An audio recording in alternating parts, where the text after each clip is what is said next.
camino a la cruz. Camino a la cruz. En su camino a Jerusalén van atravesando diferentes pueblos, diferentes ciudades, diferentes regiones. Llegan a la región de Perea. Herodes Antipas, hijo de Herodes el Grande, está gobernando la región de Galilea. Por ahí va caminando Jesús. Perea pertenece a la región que está gobernando Herodes Antipas. Más adelante vamos a hablar un poquito de él. Y en esa ciudad, en ese lugar de Perea, hay un intercambio interesante de algunos fariseos con Jesús. En ese tiempo, algunos fariseos le dijeron: sal de aquí si quieres vivir. Herodes Antipas quiere matarte. La Biblia no es un libro religioso, la Biblia es un compendio de documentos históricos. Y los datos que nos dan son para corroborar efectivamente estos personajes son personajes de la historia. Herodes Antipas gobernaba sobre Galilea, sobre Perea. Gobierna del año 4 antes de Cristo al 39 después de Cristo. Jesús y los 3 discípulos ya estuvieron en el monte de la Transfiguración, van camino a Jerusalén y continúan y pasan y llegan a Perea. Y ahí se encuentra con algunos fariseos. Recuerden, los fariseos no tenían simpatía por Jesús. Los fariseos veían una amenaza en Jesús. Algunos pocos fariseos creían que era alguien diferente. Algunos pocos fariseos creían que Jesús podría ser el Mesías porque hay mucha evidencia. Hace cosas que solamente alguien que viene de parte de Dios hace. Pero hace otras cosas que rompen con nuestras tradiciones y eso incomodaba a los fariseos. Así que algunos tenían simpatías por él, pero la mayoría lo quería matar. Y que unos fariseos lleguen con Jesús y le digan: hey, aguas, aquí te pasamos, ¿no?, el pitazo al costo, como que Herodes te quiere matar. ¿Estarán protegiendo a Jesús? ¿O quieren usar el nombre de Herodes como método de presión, como para decirle: mira, Jesús, mejor cálmate porque el rey te quiere matar? Quizá esperan que Jesús, al escuchar eso, le dé miedo y se vaya a otra región, entre a la región de Perea, donde ya no era Herodes el que gobernaba ahí, pero ahí los fariseos tenían mayor autoridad. Y Jesús les responde: vayan y díganle a ese zorro que seguiré expulsando demonios y sanando a la gente hoy y mañana. Entonces, por esta frase podemos entender que Jesús consideraba a los fariseos como unos chismosos o como mensajeros de Herodes, o quizá pensaba: yo sé que lo que diga se lo van a ir a contar, así que no me voy a confiar. Y amablemente Jesús le manda un mensaje: díganle a ese zorro que yo voy a seguir aquí y mañana. ¿Qué está diciendo? Yo voy a cumplir con mi meta. Yo voy a cumplir lo que tengo que cumplir. Díganle a ese zorro. Esa expresión era típica judía. Y Antipas, Herodes Antipas, era conocido por ser un rey mañoso, de astucias. Era un rey traicionero, malicioso. O sea, así como título para las canciones de Paquita, pues Herodes era un tramposo, malicioso, zorro, rata de 2 patas. Porque el zorro es conocido por atacar a las gallinas de noche y llevarse a los polluelos, ¿no? Pero no fue así siempre. Porque al principio Herodes, cuando escuchó de Jesús, le entró tanta curiosidad que él quería conocer a Jesús. Al principio Herodes como que tenía simpatías por él, pero después es que cambia de decisión, cambia de opinión y se pone del lado de los líderes religiosos. Lucas 23:8 dice: Herodes se alegró mucho por la oportunidad de ver a Jesús, porque había oído hablar de él y hacía tiempo que quería verlo realizar un milagro. Pero ¿sabes un dato interesante de Herodes? ¿Por qué le decían zorro? Porque era mañoso. Herodes, esto está como de novela. Herodes le quitó la esposa a su hermano. O sea, le conquistó, y la que era esposa de su hermano dejó a su hermano y se casó con él. Y Juan el Bautista empezó a denunciar en público eso que hizo. Y Herodes se enojó tanto que lo encarcela. Y recordarán la historia después. Herodías tiene a su hija y baila delante de Herodes, baila tan bonito que Herodes le dice: lo que me pidas. ¿Cuánto es? Lo que quieras, ¿no? Y la mamá le dice: pídele la cabeza de Juan para que deje de estar molestando. Y así es como matan a Juan. Este es Herodes, ese Herodes Antipas. Entonces, Jesús sabe que lo quieren intimidar, lo quieren asustar, lo quieren amenazar. Pero Herodes es apenas una pequeña amenaza de lo que él va a vivir en Jerusalén. Sabe lo que viene en Jerusalén. Los poderosos de Jerusalén, los líderes religiosos y la autoridad terminarán por confabularse para amenazarlo, para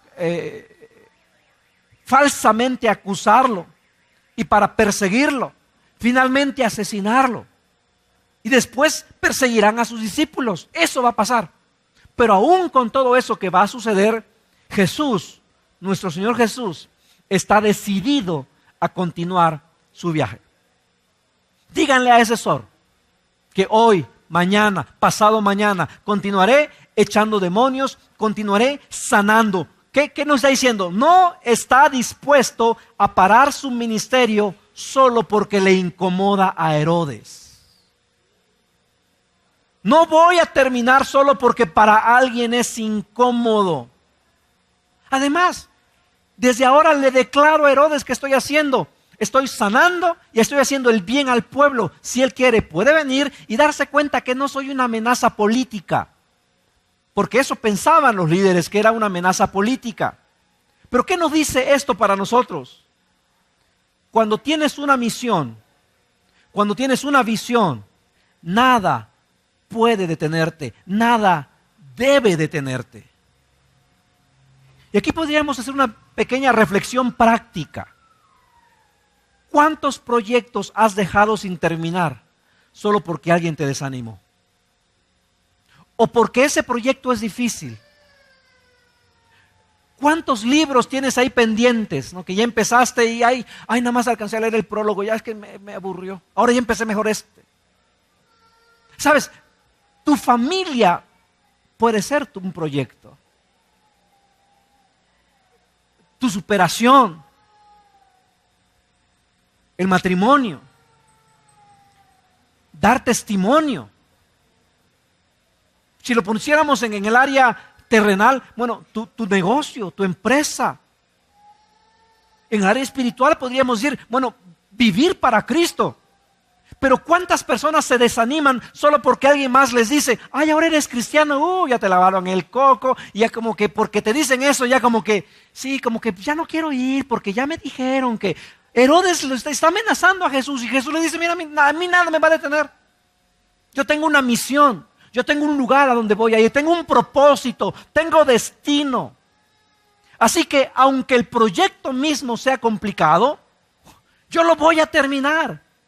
Y Jesús le dice: díganle que yo seguiré haciendo lo que he venido haciendo, sanando a las personas, echando fuera demonios, porque no soy un movimiento político, no tienen nada que temer.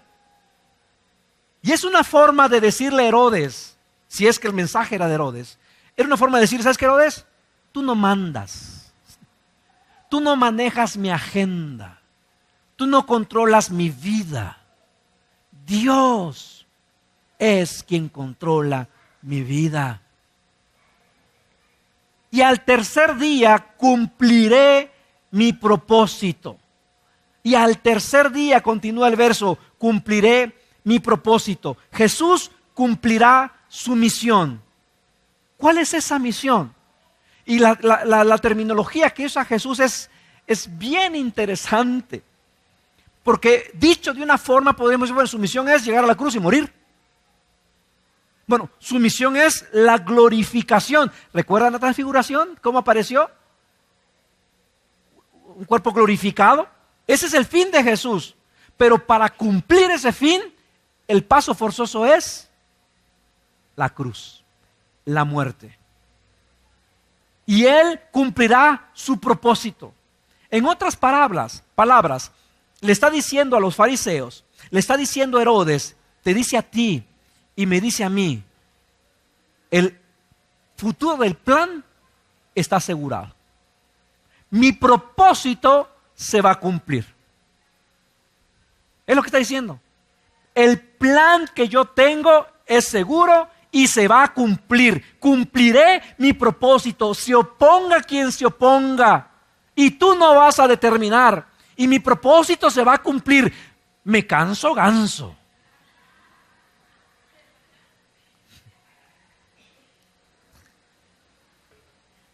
No, recordando.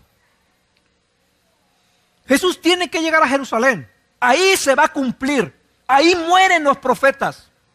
Mira, tú y yo tenemos un propósito. Tú y yo tenemos un propósito de parte de Dios. Y en ocasiones nos peleamos con Dios porque creemos que es nuestro propósito lo que se tiene que cumplir. Es mi meta, es mi voluntad. Y cuando nuestra voluntad es contraria a la voluntad de Dios, hay un conflicto toda la vida. Porque la voluntad de Dios es esta y mi voluntad es esta, y así como que... ¿Cuál es la oración que decimos en el Padre Nuestro? Y sea hecha, pero nada más es de palabra. Porque en los actos queremos que se haga mi voluntad. Y si mi voluntad se contrapone a la voluntad de Dios, ahí estamos como que no, este Dios no coopera. Mira, yo voy acá y voy a la iglesia y hago esto y no me ayuda. Pues si no es la voluntad de Dios. Pero si nuestra voluntad va de acuerdo a la voluntad de Dios, dice Pablo, dice la palabra, todo prosperará. Jesús cumplirá su misión. ¿Cuál es esa misión? Su glorificación. Tiene que llegar a Jerusalén y cumplirá lo que ha venido a hacer. Ahora, los fariseos y Herodes eran antagónicos, eran enemigos. Herodes representaba, después de todo, al opresor imperio romano. Los fariseos representaban al pueblo de Israel. Había varios grupos entre fariseos. El grupo de autoridad que controlaba el gobierno, ellos procuraban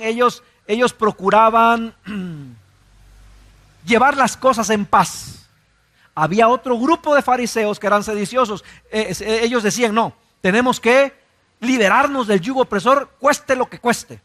Los fariseos querían como que llevar la relación más o menos así, pero eran enemigos con Herodes. Pero en cuanto Herodes supo que Jesús era familia de Juan, Herodes supo que eran primos. Herodes supo que Juan, algunos decían que era la reencarnación, que Jesús era la reencarnación de Jesús. Ahí como que no me conviene, ¿no? Y se enemistó con Jesús y forma alianza con los fariseos. Dice Marcos 3:6. Los fariseos salieron enseguida y se reunieron con los partidarios de Herodes para tramar cómo matar a Jesús. Herodes quiere que Jesús salga de su territorio, quizá por el temor de que inicie un movimiento político, o quizá le recuerda demasiado a Juan el Bautista. Lucas 9, 7 al 9 dice: cuando Herodes Antipas, el gobernante de Galilea, oyó hablar de todo lo que Jesús hacía, quedó perplejo. Algunos decían que Juan el Bautista había resucitado de los muertos. Otros pensaban que Jesús era Elías o algún otro profeta levantado de los muertos. Decapité a Juan, decía Herodes. Así que, ¿quién es este hombre de quien oigo tantas historias? Y siguió tratando de ver a Jesús. Quizá quiere que Jesús salga de su territorio para no mancharse una vez más las manos. Ya mató a Juan, ahora va a matar a Jesús. No sabemos lo que pensó, pero sea lo que sea, la amenaza no funcionó. Jesús no cambió su plan. Y Jesús dice, al tercer día cumpliré mi propósito. Decía que es una forma curiosa de Jesús de usar los términos. Al tercer día cumpliré mi propósito. Al tercer día va a morir. Me van a crucificar. Pero ¿qué implica la crucifixión y posterior resurrección? Implica la redención de su pueblo. Cumpliré mi propósito. Lucas 13:33 dice: sí, hoy, mañana y pasado mañana debo seguir mi camino. Pues después de todo, no se debe matar a un profeta de Dios en un lugar que no sea Jerusalén.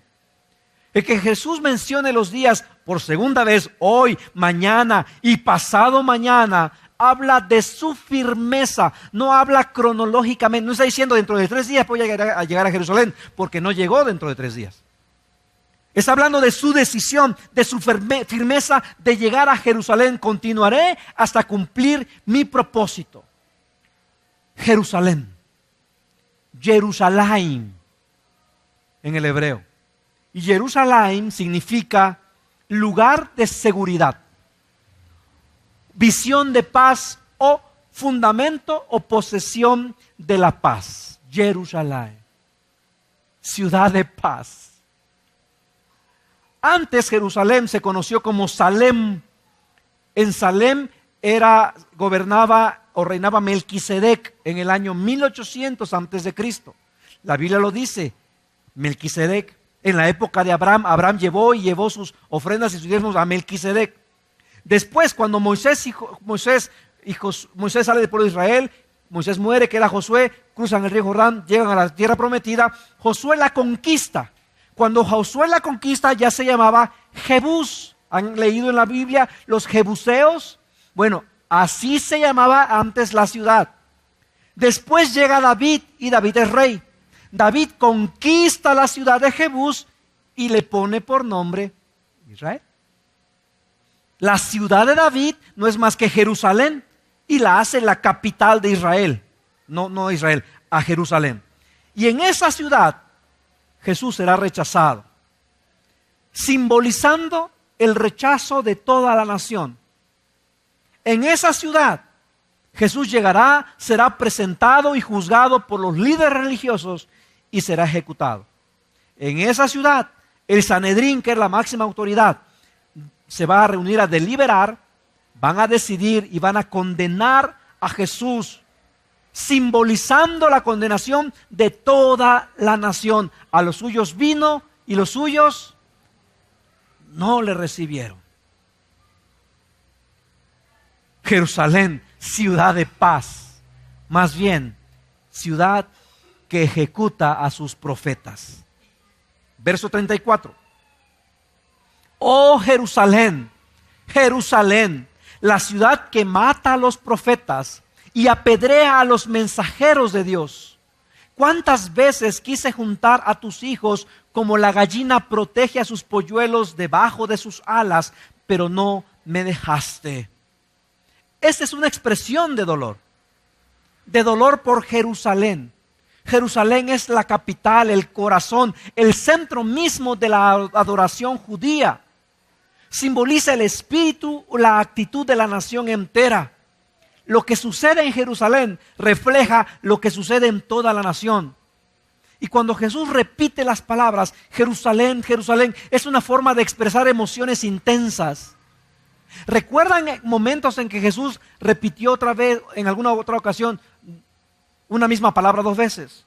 Cuando llega a platicar con sus amigos, con Lázaro, María, Marta.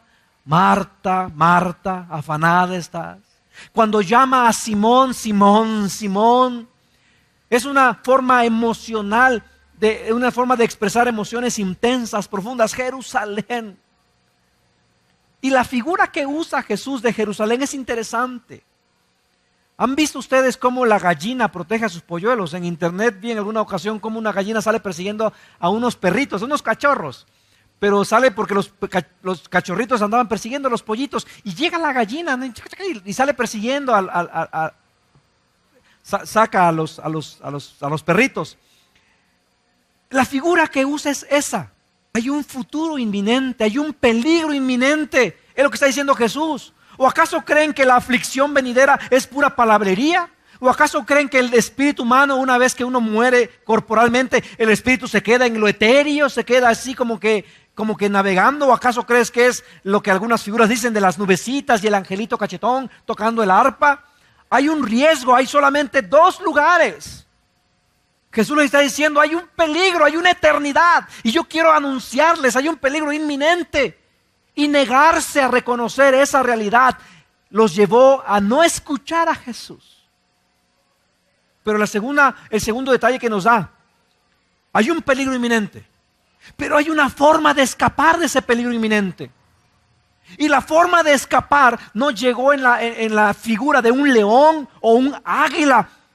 Será un pequeño cordero, un animal tan doméstico como la gallina. Nos da un tercer detalle entonces. Si hay un peligro inminente, si hay una forma de salir de ese peligro, entonces quiere decir que hay salvación.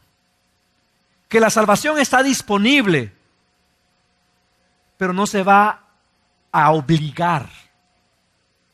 Si ustedes no aceptan ese rescate, si ustedes no aceptan esa salvación, la misión no se va a abortar. El rescate será cumplido y estará disponible solo para quien pueda ver el peligro y quien decida buscar refugio bajo sus alas. ¿Cuántas veces Dios te ha llamado? ¿Cuántas bendiciones has recibido de Dios inmerecidas? ¿Cuántas ocasiones Dios no te ha dado lo que mereces? Te ha dado lo que no mereces, misericordia. ¿Cuántas áreas de tu vida dejas fuera de su autoridad? ¿Con cuánta bondad te ha tratado el Señor? ¿Cómo ha sido la fidelidad de Dios? ¿Y cómo respondemos a esa fidelidad? ¿Le damos toda nuestra vida o le damos algunas áreas de nuestra vida? ¿Lo aceptamos o lo rechazamos? Algunos están peleados con Dios. La pregunta es, ¿qué te debe Dios? Al igual que Jerusalén, no tenemos nada que reprochar, porque hemos recibido de Dios bondad, misericordia. Él no vino a hacer a los malos buenos y a los buenos mejores. El cristiano no es inmune al sufrimiento. El cristiano tiene su eternidad asegurada. El cristiano tiene su eternidad asegurada. Y la salvación sigue siendo ofertada. La salvación se ofrece, pero jamás se impone. Aunque se trate de Israel. A los suyos vino Dios, el Creador, a los suyos vino y los suyos no recibieron. ¿No podía Jesús obligarlos? Pero nadie puede obligar a amar. Nadie puede obligar a amar. La salvación se ofrece, pero no se impone. El destino eterno no se determina por decreto divino. Tú sí, tú no, tú sí, tú no. No. El destino eterno depende de tu respuesta de fe a la obra de Dios en Cristo. Lo que pasó en el Monte Calvario. El ser humano es responsable absoluto de su rechazo a la soberanía de Dios, al cuidado de Dios, a la protección de Dios. Dios no va a proteger, a amar a aquel a quien no quiere ser amado. Si hay algo que Dios respeta es nuestra libertad de decisión, el libre albedrío. Nadie puede decir, no supe, no entendí, porque la vida nos da diferentes maneras, nos muestra de diferentes maneras la necesidad que tenemos de Dios. Como un águila que aviva a sus polluelos y revolotea sobre sus crías, así desplegó sus alas para tomarlo y alzarlo y llevarlo a salvo sobre sus plumas. Entonces el judío tenía en su mente, sí, estamos bajo las alas de un águila. Ahora esa figura en el Antiguo Testamento era necesaria para que el pueblo se sintiera fortalecido. Pero ahora Jesús, de manera deliberada, Él pudo decir como un águila. Pero el águila es aérea, solitaria, lejano. Y Él dice, no. Lo que Dios viene a hacer no es lejano, no es distante, no es agresivo. Es más íntimo. Como una gallina.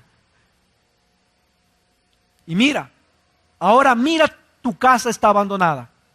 Y no volverás a verme hasta que digas, bendiciones al que viene en el nombre del Señor. Otra versión dice, bendito el que viene. Cuando dice tu casa está abandonada, podría referirse al templo podemos pensar que se refiere al templo o a la ciudad, pero se refiere a los tres, al templo, a la ciudad y a la nación. Con esto que estamos entendiendo, no es finalmente la nación quien rechaza como que por encima de la voluntad de Dios, que dice la palabra, nadie me quita la vida, sino que yo la doy. Más bien, es Él quien se aleja de la ciudad, del templo, de la ciudad de Israel. Pero alejarse de algo o de alguien es acercarse a alguien más. Se aleja de Jerusalén, de Israel, y se acerca ¿a quién? Al mundo gentil. Se acerca a ti, se acerca a mí. El rechazo de Israel significó la oportunidad para que el pueblo gentil lo reconociera como Dios y llegara a todo el mundo. Y en esta frase, tu casa está abandonada, no volverás a verme hasta que digas bendiciones el que viene en el nombre del Señor. Jesús hace mención a 3 eventos proféticos. En esta misma frase, 3 eventos proféticos de diferente dimensión. Primero, un evento profético inmediato. Él va a entrar a Jerusalén. Si han leído la Biblia, en unas semanas más, Él entra a Jerusalén. ¿Y cómo lo recibe la gente? Bendito el que... Se cumple, es una profecía inmediata. Después hace una profecía mediata, que es la destrucción de Jerusalén. En el año 70 después de Cristo, el templo es destruido. No queda piedra sobre piedra. Pero también está haciendo mención a una profecía futura, que aún está por cumplirse su reinado milenario. Jesús viene otra vez. Llegará, entrará a esta tierra. Y dice la palabra que al verlo todos ya no volverás a verme hasta que digas bendiciones. O sea, lo vamos a volver a ver. Será reconocido como Mesías. Y citó una alabanza del Salmo 118, 26. El Salmo 118, 26 dice: bendigan al que viene en el nombre del Señor. Desde la casa del Señor los bendecimos. En la entrada triunfal, en unas semanas más, la misma gente que después gritaría: crucifícale, crucifícale, antes lo recibe: bendito el que viene en el nombre de Jesús. Y el pueblo grita eso a pesar de la desaprobación de los líderes religiosos. Pero, escucha esto, pero esta frase se volverá a decir cuando Jesucristo venga una vez más. Cuando Jesucristo venga, ya no como un humilde cordero, sino como el león de la tribu de Judá. Ya no vendrá como un esclavo. Dale un aplauso a Dios, se lo vas a dar con todo tu corazón.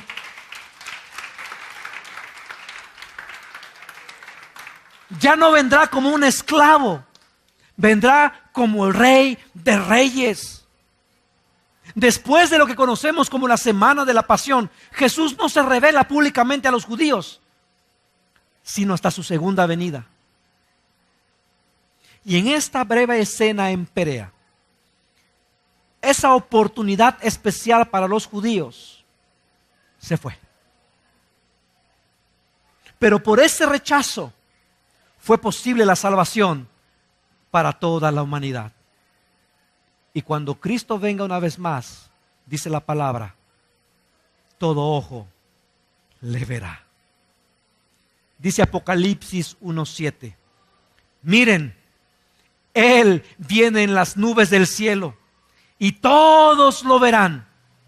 Cuando Juan escribe esto en la isla de Patmos, no concebía cómo es que todos lo podían ver. Ahora sabemos cómo, ¿no es cierto?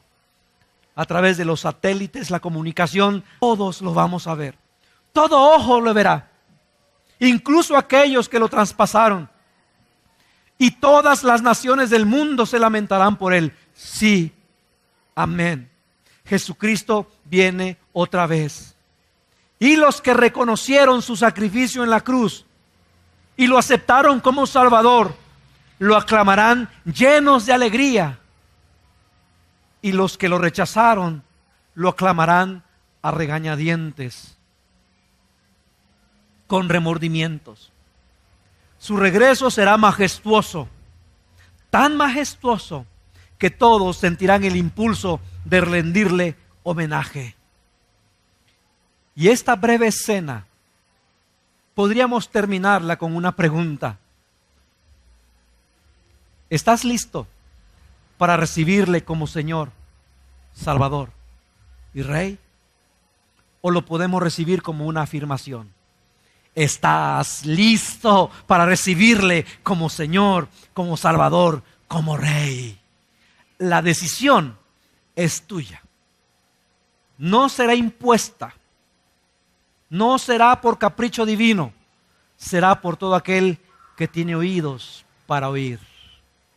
Hoy es el día en que le puedes pedir perdón por las ofensas que le has hecho a tu prójimo, por las ofensas, por las heridas que te has hecho a ti mismo. Y le digas: Señor, ya no quiero seguir lastimando ni lastimándome. Necesito a alguien que me salve. ¿De qué? Que me salve de mí. Necesito un Salvador.